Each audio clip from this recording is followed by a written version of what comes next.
Welcome back to Stringman Guitars. We have got ourselves a cheap guitar humidifier.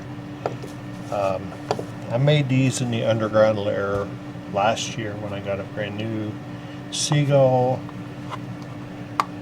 S6 GT, and I didn't want it to, get messed up with the change in the humid and dry climates of Pennsylvania. So I looked around on the interwebs for a different brand guitar humidifier, and I tried one. It slips between the strings and the sound hole, and you get this little tiny sponge, and it does what it does, right? Well, if you don't play your acoustic all that often, I'll switch back and forth between electric for a while. And I've been playing bass for a while. But anyhow, I wanted to show you a cheap, for $1.99 when Kmart was still in business. You got two of these beautiful soap boxes.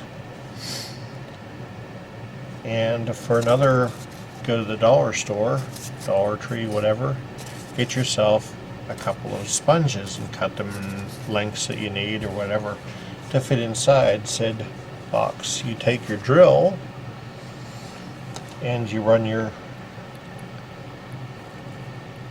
find me a hole here, just make a bunch of drill holes in the lid there. Made 3 on the sides, 3 on the front, 2 on the other side, and while we're here, we'll go ahead and make some noise.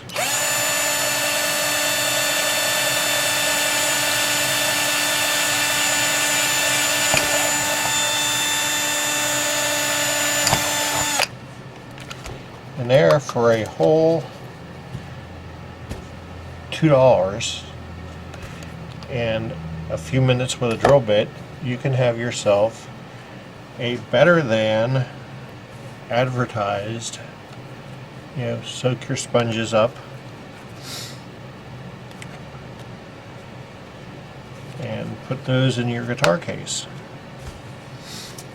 Here's one I haven't gotten yet, or gotten wet yet, but yeah, in the summertime you can let them dry out. But just a quick little howdy-doody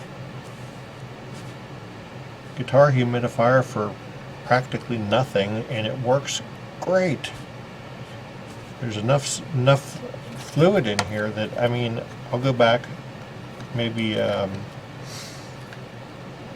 couple weeks later and it'll still be a little wet. So it works great. Our relative humidity in the house drops down to about the 30% range, and that really helps. So that is the tip of the day. So you have, for $2, a nice, cheap, and effective guitar humidifier. Please check me out on Stringman Guitars on Facebook. Like and subscribe to my channel. That would be great. Love y'all. Have yourself a wonderful evening. Thank you.